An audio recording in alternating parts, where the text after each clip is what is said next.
Para entender tabla periódica, debemos tener conceptos básicos de las clases que hemos visto anteriormente. Sobre todo en temas como nivel, subnivel, eh, electrones de valencia. Debemos tener en cuenta también eh, el número atómico de los elementos que hemos visto en estructura atómica, símbolo químico, la masa atómica, configuración electrónica. Entonces, todos los temas que hemos visto nos va a servir para entender cómo se estructura la tabla periódica. Y una vez entendida la tabla periódica en el mes de julio, a la vuelta de sus vacaciones, sería en agosto, empezamos con enlace químico. ¿Sí? Bien. Hagamos una breve introducción sobre tabla periódica de modo general. ¿Sí? Todos alguna vez hemos visto una tabla periódica. De hecho, este material, como ustedes sabrán, es uno de los materiales indispensables en la enseñanza de química, tanto a nivel del escolar como a nivel preuniversitario, nivel universitario incluso. ¿Por qué? Porque la tabla periódica es una facilitadora de información, nos facilita la información ahí está resumida ya. ¿Qué información? La estructura interna, las propiedades químicas, físicas de los elementos, número atómico, masa atómica, todo está ahí resumido. Entonces, la idea, como nos dice Albert Einstein, no es memorizar, no se trata de memorizar la tabla periódica.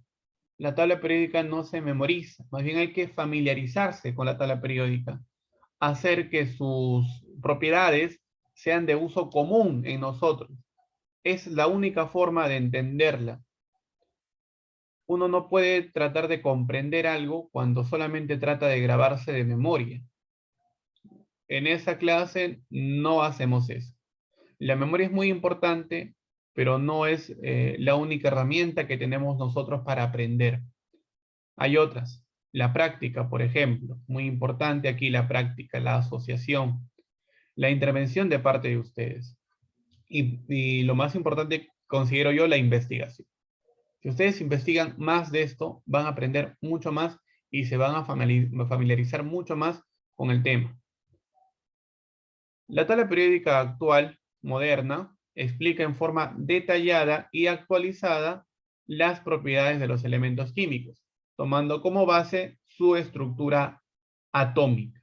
Imagínate qué sería de la humanidad sin la tabla periódica. Cada estudiante tendría que ir a los libros, buscar elemento por elemento, sus características, sus propiedades químicas, físicas. Sería muy trabajoso. Entonces, ¿para qué el ser humano se va a dar ese trabajo si puede resumir todo ese conocimiento en una tabla periódica? Pero vamos a ver que el problema al inicio de esta discusión era que la humanidad no sabía cómo ordenar a los elementos que tenían. ¿Cómo lo ordenamos? ¿De acuerdo a cómo han sido descubiertos? ¿De acuerdo a sus propiedades químicas? ¿De acuerdo a sus propiedades físicas? ¿De acuerdo a si se evaporan o no? ¿A si son sólidos o líquidos? ¿Cómo los agrupamos? ¿Cómo lo ordenamos? Ese era el gran problema que vamos a presentar el día de hoy. Pero antes de eso vamos a ver la abundancia de los elementos químicos en la corteza terrestre.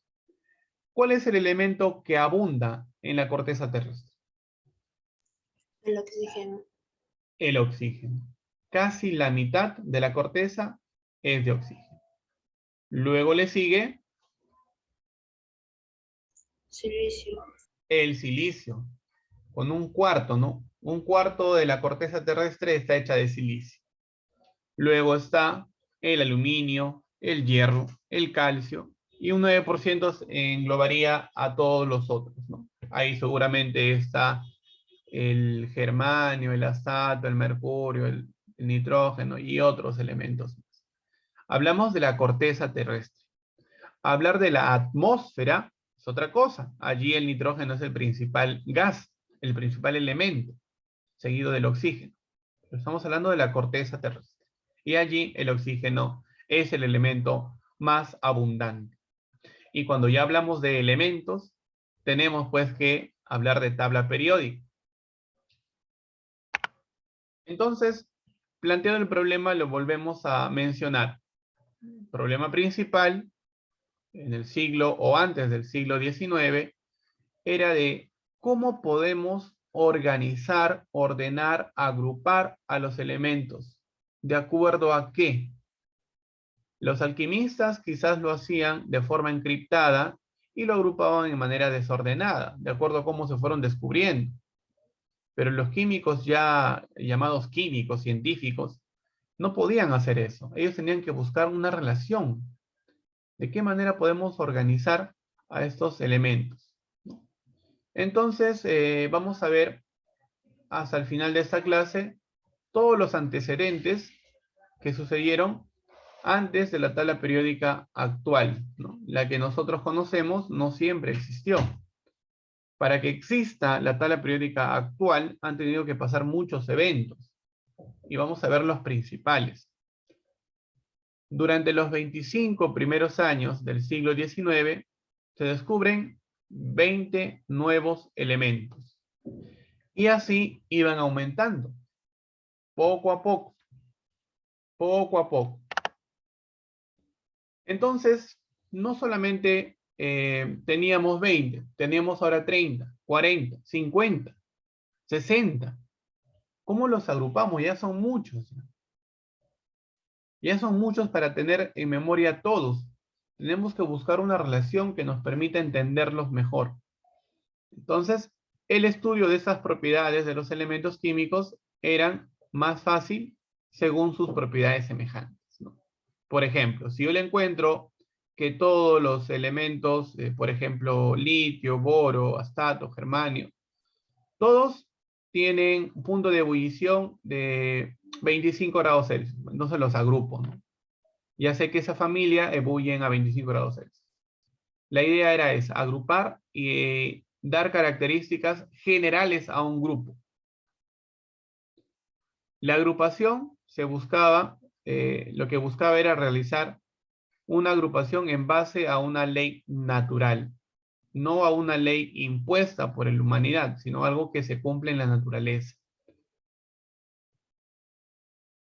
La búsqueda de esa ley, ¿no?, trajo la atención de muchos químicos que lograron ordenar a los elementos.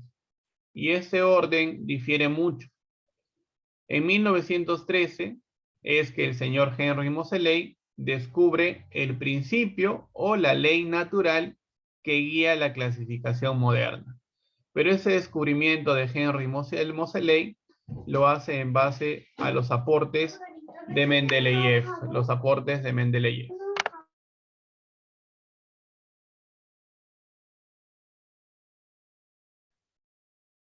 Bien, entonces vamos a ver cada detalle de ese ordenamiento. Primero tenemos las triadas de Johann Dobereiner, 1817. ¿Por qué se llaman las triadas? Pues sencillo, ¿no? Porque lo que hizo Dobereiner es agrupar o formar grupos de 3. Cada grupo tenía 3 elementos. ¿Y qué tiene eso de interesante? Es que esos 3 elementos tenían propiedades semejantes. Y no solo eso, sino que el elemento del centro, el elemento del medio, tenía un peso atómico, es decir, una masa atómica, tenía un peso atómico que era el promedio de los pesos atómicos de los extremos. Y tú sabes que un promedio es una semisuma. Veamos el primer ejemplo.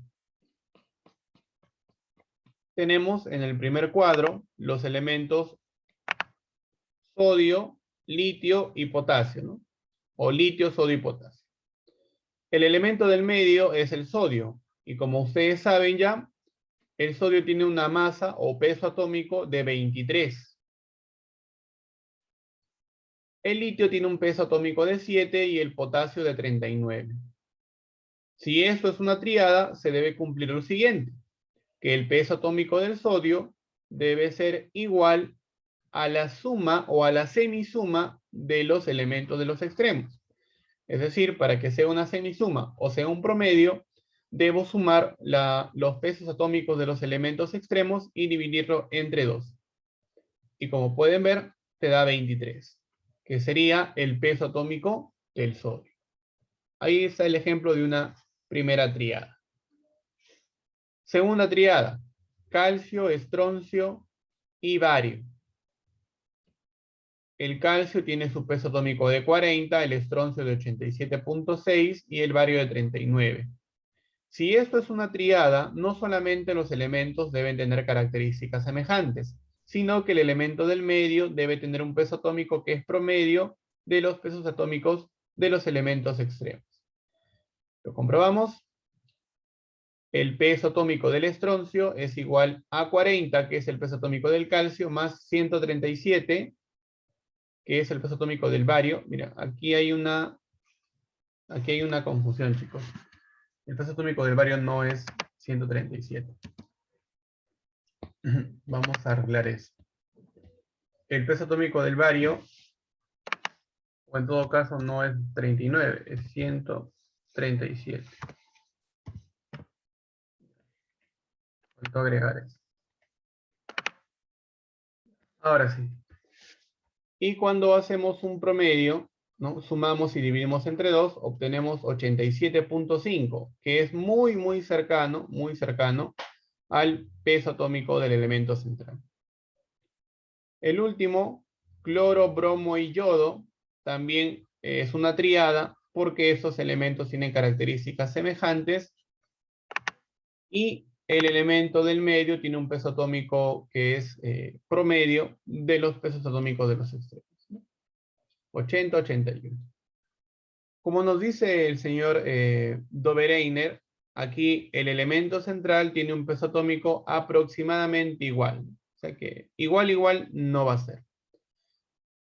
Pero aquí hay varios problemas porque en 1850 se habían llegado a formar hasta 20 tríadas. Pero esta idea de agrupar a los elementos en tríadas se descartó porque las propiedades de los nuevos elementos que iban descubriéndose no cumplían ya con las tríadas. Entonces se descarta esa idea de tríadas. Pero fue uno de los primeros o el primer intento de agrupar a los elementos de acuerdo a alguna ley natural. ¿Sí? Vamos a ver el segundo intento. Ordenamiento helicoidal o tornillo telúrico de Chancortus. Chancortus era un geólogo francés, y sin ser químico trató también de agrupar a los elementos químicos. Su clasificación periódica de los elementos se llamó caracol telúrico. ¿Por qué?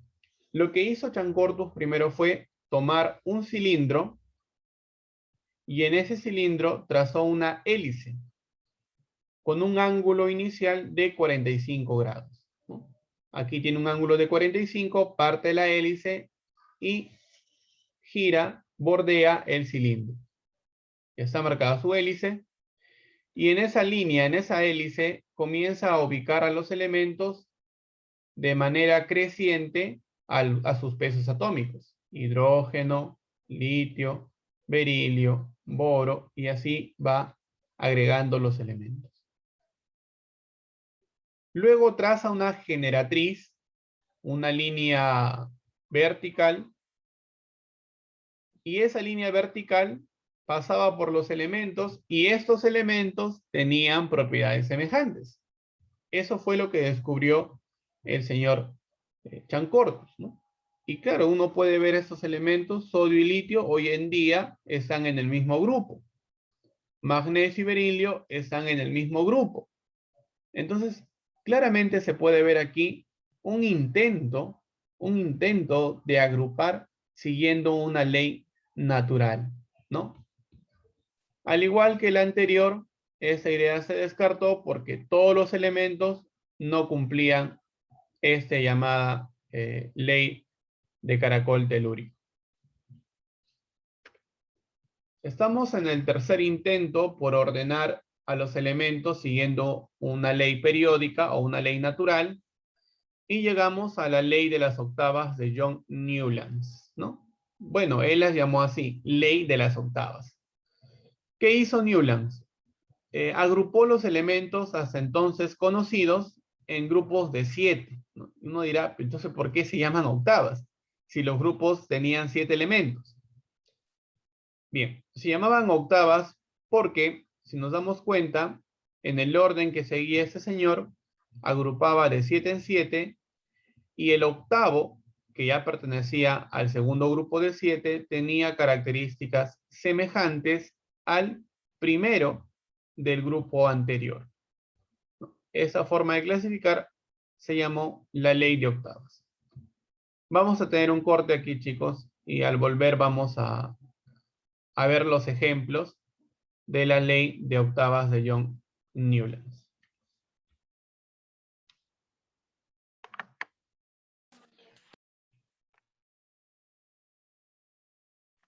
Ingresen por el mismo enlace, por favor.